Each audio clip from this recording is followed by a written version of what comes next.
All right, today we're going to be talking about CMBS and the state of the CMBS market. I did a video early in the week about office CMBS, about how we're starting to see some real issues there.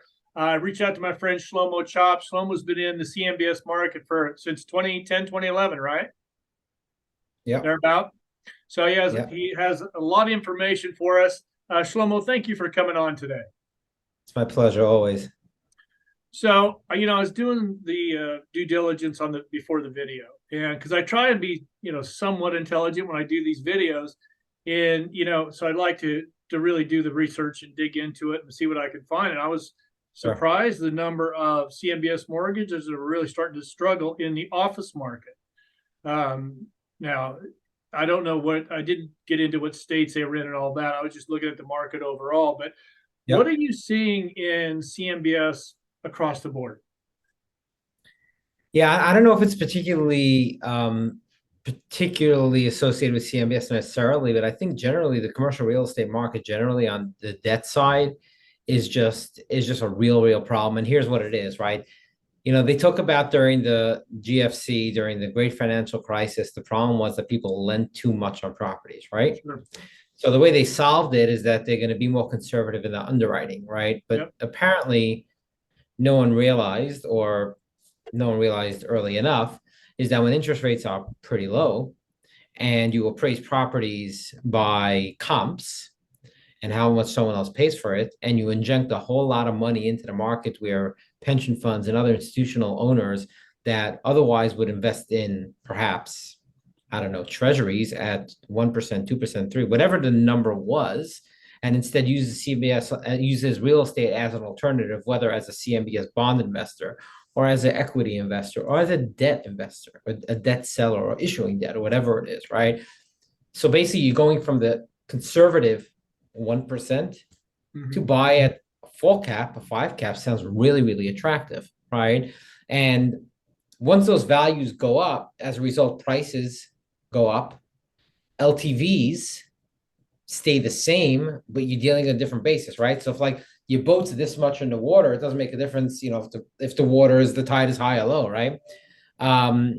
So all in all, we're dealing with a situation where while underwriting's been maybe more conservative before the GFC, people didn't let cash outs as much, IO, more amortization, although we've seen a lot of that as well.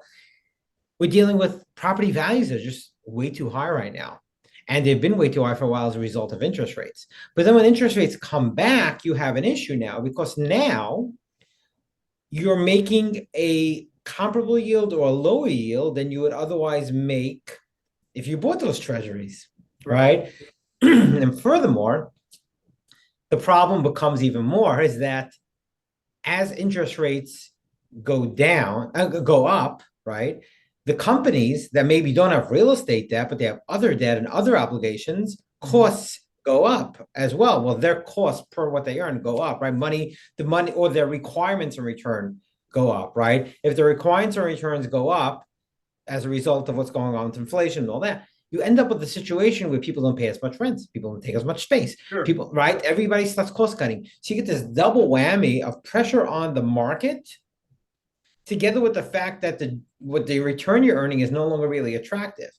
Where that gets even more crazy is that if I'm a bondholder, the way it works in a bond is that treasury, how does a rate change on a bond when you have a 10-year bond at 3%? Well, the rate changes when you sell $100 bond for $50, and all of a sudden that rate is much higher. So at the end of the day, you're dealing with a situation where all the players in the market are now looking at debt that's coming due and saying, oh my gosh, we're not making good return on it. At the same time, the people that are supposed to generate the cash flow to pay the debt on the bond are not as interested in paying the amounts that they previously paid and are looking at cost cutting. So tenant roll is an issue. Lease maturities are an issue, right? The reason those two things are issues is because it's the end of an agreement. So that's where it starts. My agreement's up. Thank God. I'm not taking a lease on that car again. It's way too expensive, right? Or my lease is up and I'm not going to pay that type of rent again. It's way too Sure. expensive, right? But then what happens afterwards when you're actually in middle of a contract that you no longer could afford it? And or maybe Elon Musk says, I'm not paying rent. So that becomes a big challenge. And that's I think where we see not only in CMBS, but it's over $1 trillion. And the numbers are staggering. There's actually a chart I could send to you.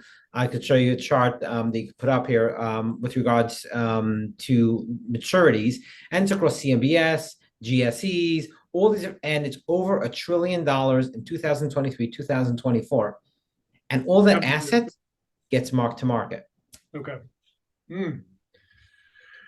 That could be a problem. Now, what asset class are you seeing that mostly in? Office obviously leads the path, right?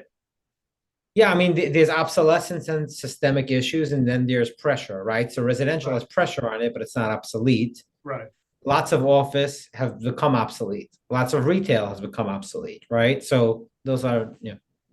Okay. I will put that chart. If you can send it to me, I'm going to put it at the end of the video so everybody can make sure that they see it. So what is your, the next 18 months, what do you see happening? How do you see us coming out of this? You see a soft landing for commercial real estate, a very hard landing? The way it sounds, you're saying hard landing, right? Yeah, I think we're hungover, and we shouldn't be blaming the hangover. We had cheap money. We spent ourselves like drunken sailors. We made a lot of money. A lot of people made a lot of money doing that, right? And we're winding our way out of it. And here's the deal. Don't take my advice and start shorting markets, because you know what? The financial system, it doesn't work with logic all the time. And there are things put in place to prevent issues, right? So, like, nothing I'm saying is obviously investment advice. But the point is just us chatting. But the point is nonetheless that I see big issues in this market. And I don't know how those issues get solved. I don't know if those issues are solvable or those issues are not solvable. But we know already that banks, consortiums are coming together to solve each other's problems, right? When competitors come together to solve a bigger problem, then we know that they view themselves as potentially like, okay, we need to do something or else it's coming for us. Yeah, we need to cut this off now so we don't have problems down the road. Now, do you think banks are going to see that, okay, I've got some issues here, so let's blend and extend. Let's really help this lender or these landlord out or investor out and extend this loan to try and keep them in? Do you see much of that happening right now? But I think blend and extend, the problem with blend and extend is that if it's just an asset that's defaulting and the rate is good, that's okay. But if the rate is so much of a discount to market, then blending and extending actually keeps you in the problem, right? So maybe you just want to take your money off the table. So it depends on an asset by asset basis, but I think even more, it depends who's the borrower. Are they a good sponsor? Are they somebody who's really somebody that you want to be your borrower, right? Or do you just want to get rid of them and put in a receiver, and because a receiver, it's going to be better than them? So those are decisions that's going to be in a case by case basis. But I think we're still in the national anthem right now. We're not even close to getting started. It's literally like it's getting moving. And if you recall, by the way, in the GFC, commercial real estate didn't start diving until a little like a year in. But I think now, because of the liquidity issue, it's a massive issue. And the liquidity issue, it's not the fact that we have less liquidity than historically, is that we have so much liquidity, and a pullback a bit is like, okay, people are playing with the house money, right? Think about it like this, right? You walk into Vegas, you put down $100 on a blackjack table, right? You make $500. You take the 100, you put in your pocket. You have $400 left. You're playing with that. You start eating back into that 100. It's a problem. That 100 people aren't playing with. They're working with the excess money, and that excess money right now is shriveling up, and that's a challenge for people. When do you think we're going to start seeing? I mean, I know that we started seeing some obviously in office. Retail CMBS is staying strong, or you're starting to see that cracking now as well? Well, when you're talking about new issuances, it's different than in place loans. So new issuances, I think there's a lot of attempts at new issuances. Rates are high. It's a day-to-day challenge. VP's buyers have a very high level of scrutiny. I'm sure there's new issuances happening. I'm not day-to-day involved in it. But the gist of it is that depends on the asset, really, is really what it comes down to, right? So new issuance is obviously it's across the board, right? People make macro decisions on new issuances, but underwrite on a micro level.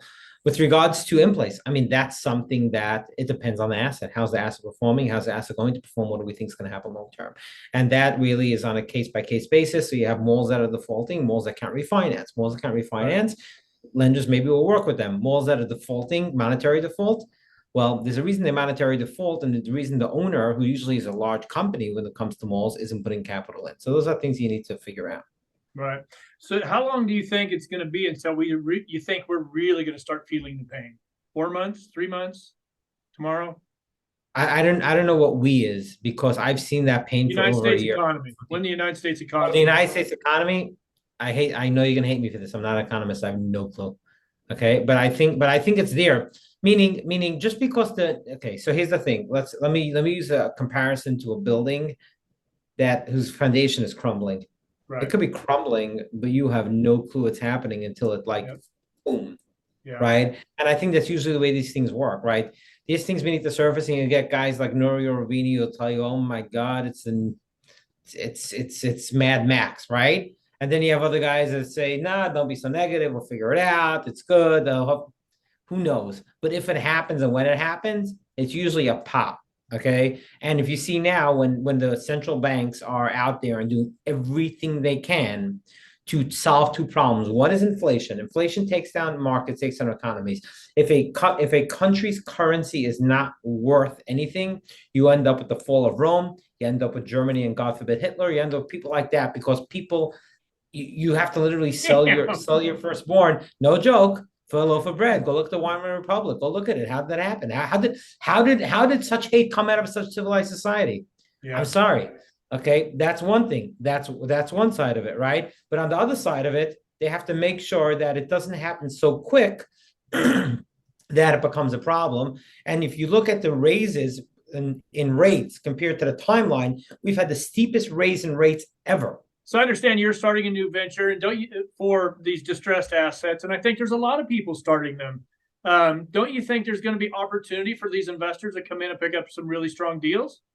Yeah, I think there's massive opportunity to pick up strong deals. You need to find the right place to be. You need to figure out how you're getting a deal that the rest of the market isn't seeing, and how you're getting it at the price that makes sense. Yeah. Personally, the way I'm going about it is leveraging, my, I don't know, 10 plus years of debt restructuring and knowledge and how things works on the lender side and on the borrower side. And we're blending public markets with private markets, some really interesting stuff. But the key is, you need proprietary deal flow. You got to reset the basis. But then once you get this office building, you're the proud owner of an obsolete asset. What are you doing with it? What's your innovative solution to it, right? And being innovative is not rewarded by the financial markets. They want to see bondable cash flow, which I believe ultimately means that we're going to have to see a new thought process on how property is financed and owned. Hmm. That's a whole different video. I'm gonna want to break that down with you sometimes. I know you're short on time today, but yeah, I know that we have a lot of investors that are sitting on just dry powder right now. They're just sitting and waiting.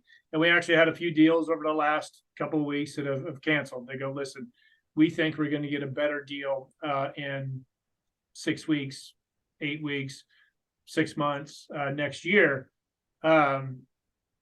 I mean, how big of a drop do you think we're going to see across the country, nationwide, as far as property values? I think it's going to be enough of a drop that all the guys that are sitting with the money waiting to invest are going to be too scared to do it. Yeah, you're depressing. You, If the math adds up, I mean, you yeah, gotta quit. yeah. No, we've seen it before, right? This is my third. Yeah, I mean, see, that's the thing. That's the thing. People like depressing. We've been through things like this before. Okay. Yeah. Yes, we've gone through hard times, but there's a way out. So the question you have to ask yourself is not how I protect yesterday. Question is, Yeah. what am I doing moving forward? And it's not an easy answer. Oh, What am I yeah. doing moving forward? So I mean, that's the most, again, as I see it, it's the most important thing. You have to plan moving forward. Yeah, I've seen this is where a lot of people create wealth, because there's going to be opportunity, and they're sitting on that capital, and they're waiting for the right opportunity. They've got their fundamentals in place. We will buy a property when it meets this, and then they don't sway from it.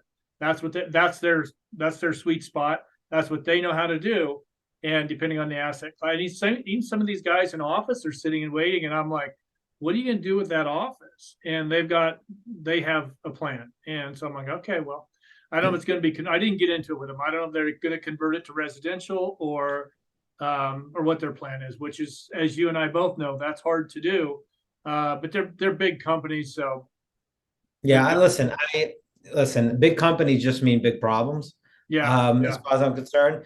But I think for anybody out there, who wants to figure out a way to make money moving forward, I believe at least that we're going to have the biggest transference of wealth that we've seen at least since the days of the RTC, maybe even longer.